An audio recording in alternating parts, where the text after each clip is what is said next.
Depuis l'été dernier, les relations entre la France et l'Algérie se dégradent de jour en jour. Derniers événements en date, les condamnations de l'écrivain Boualem Sansal et du journaliste français Christophe Glaise à respectivement 5 et 7 ans de prison. Et comme souvent dans ces moments de tension, on essaye de regarder en arrière pour tenter de mieux comprendre l'actualité.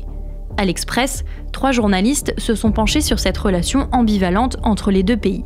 Mais ils se sont intéressés à une histoire un peu particulière, celle des batailles d'espionnage. Pour leur enquête, ils ont rassemblé de très nombreux documents dans des dossiers classés par ordre chronologique.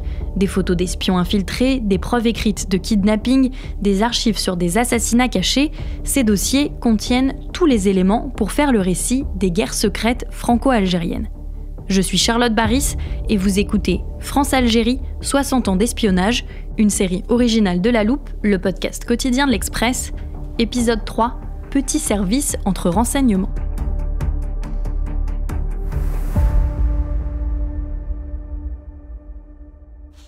Les premières archives présentes dans notre dossier du jour ne concernent ni l'Algérie, ni la France, mais l'Iran. Et elles datent de 1978. Cette année-là, le pays est parcouru par des grèves massives et des manifestations quotidiennes de plus en plus violentes. Cette révolution oblige le Shah d'Iran, Mohammad Reza Pahlavi, à l'exil. L'ayatollah Khomeini, qui a orchestré ces événements depuis la France, retourne dans son pays où il est accueilli en héros. L'Iran se transforme alors radicalement pour devenir un régime islamiste.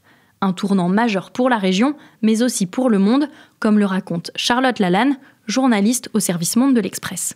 La révolution iranienne va faire craindre une forme de contagion un peu partout ailleurs. Et cette idée de la dérive islamique obsède les esprits.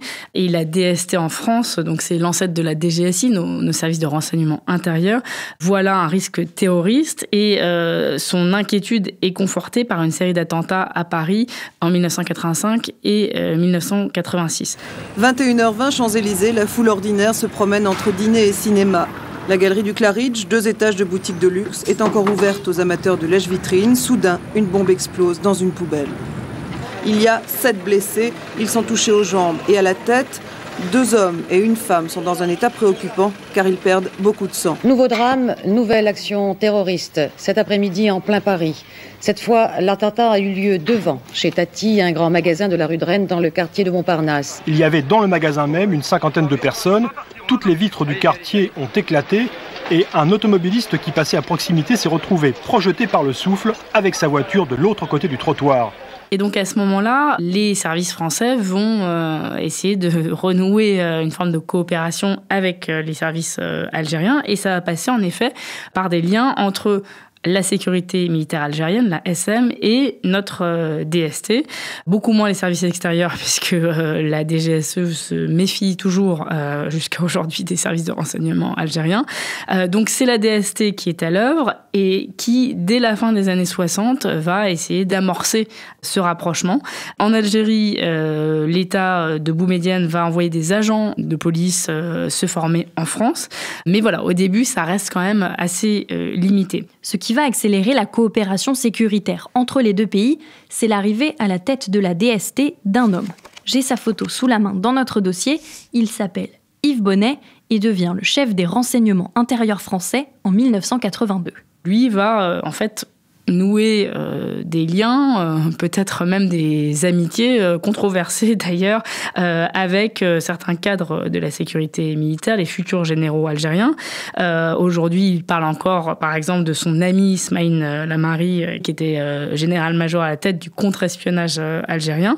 Et donc, voilà, va se créer comme ça une relation privilégiée qui se poursuivra après même Yves Bonnet. Il y a des échanges d'informations sur les mouvements islamistes, c'est clair. Par contre, c'est pas gratuit. Et on va voir que dans ce contexte, il y a un certain nombre d'événements un peu louches qui vont se produire. Peut-être le plus emblématique arrive en 1987, au printemps 87, on est le 7 avril. Un avocat français d'origine algérienne, maître Ali Messili, proche de l'opposition algérienne, a été tué par balle hier soir dans le hall d'entrée de son immeuble, boulevard Saint-Michel à Paris. Ses amis mettent en cause les services spéciaux algériens. Opposant algérien, maître Ali Messili se battait surtout pour les droits de l'homme et le rétablissement d'une véritable démocratie en Algérie. Ancien militant du FLN, il vivait à Paris avec sa famille et diriger l'Algérie libre, un journal d'opposition au gouvernement algérien. Ali Messili, c'est lui notamment qui essaye d'œuvrer au rapprochement entre Ben Bella et Aït Ahmed, qui sont les principaux opposants au régime d'Alger à ce moment-là.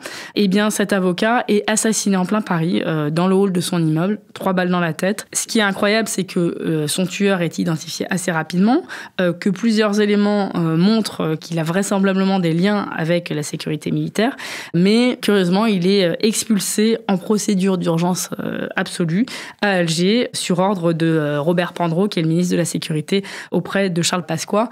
Donc on voit bien là qu'on a comme des services rendus, y compris quand on a un assassinat sur le sol français d'un ressortissant algérien, ce qui encore aujourd'hui est une affaire d'État dont très peu de gens acceptent de parler. Un assassinat des services secrets algériens sur le territoire français, dissimulé avec l'aide des autorités françaises. On va retrouver ce genre de service rendu dans la suite de notre dossier, notamment quand la menace islamiste s'installe directement en Algérie.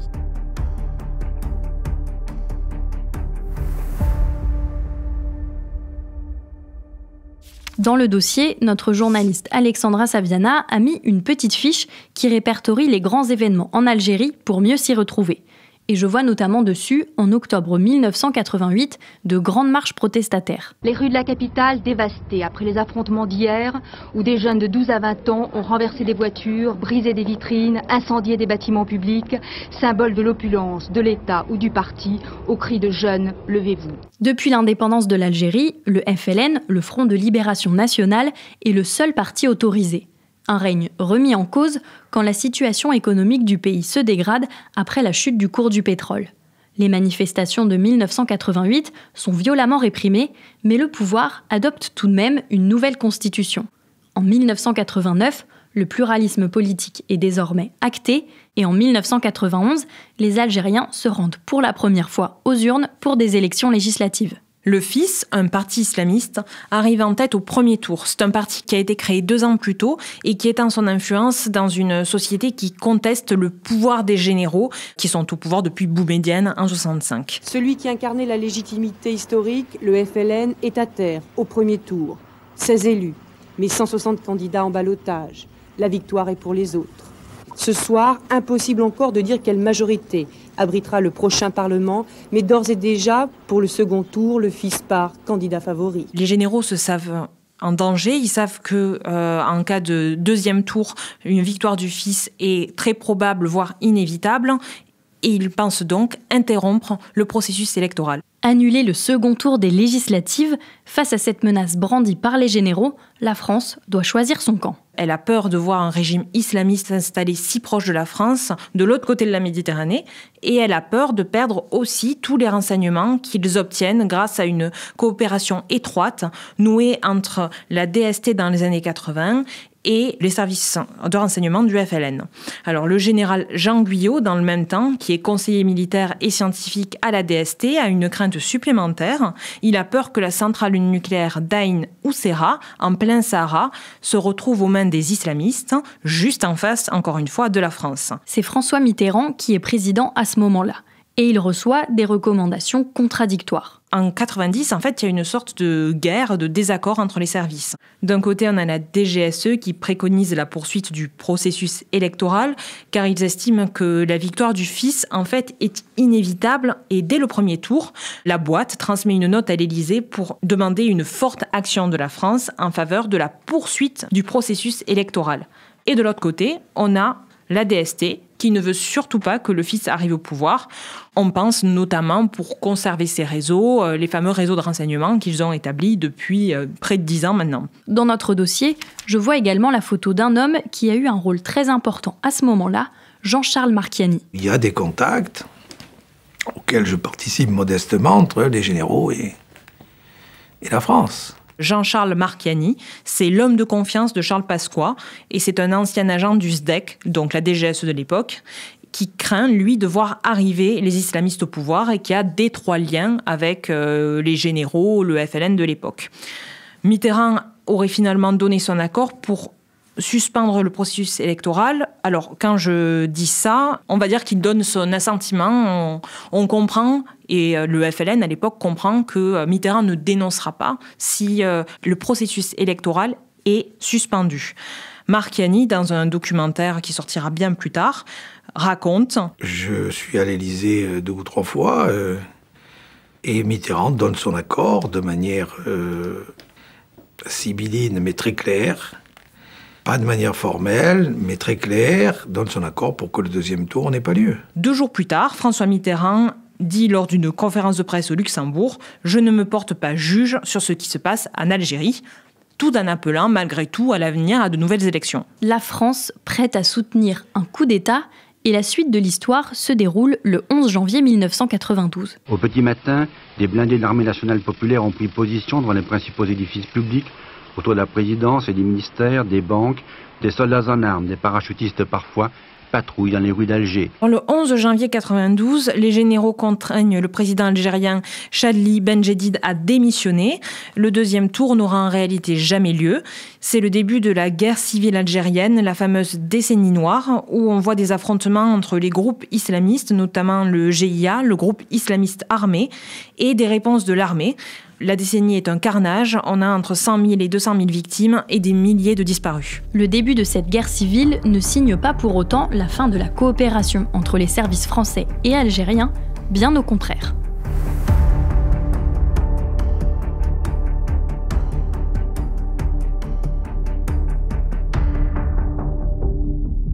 Durant toutes les années 90, notre dossier est rempli de documents qui retracent l'histoire de la décennie noire.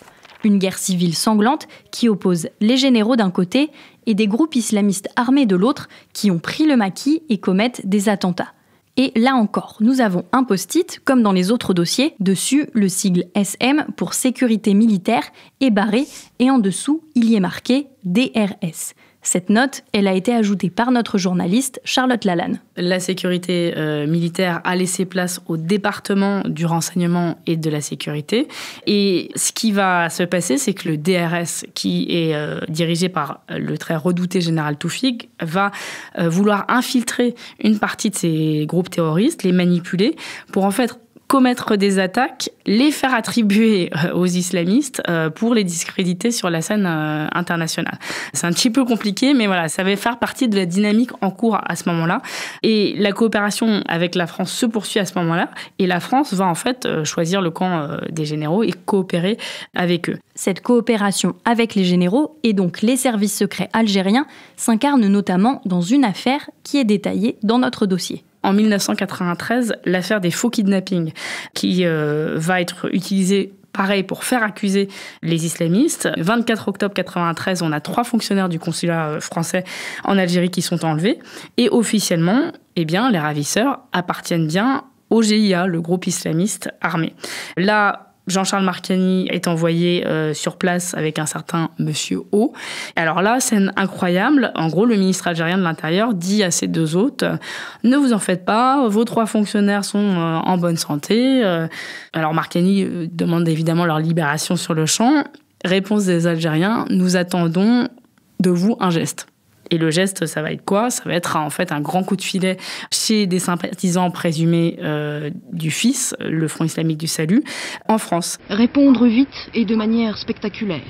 Voilà, en quelques mots, toute la stratégie adoptée par les autorités françaises face au terrorisme qui frappe ses ressortissants en Algérie. Une stratégie mise en place à l'automne dernier.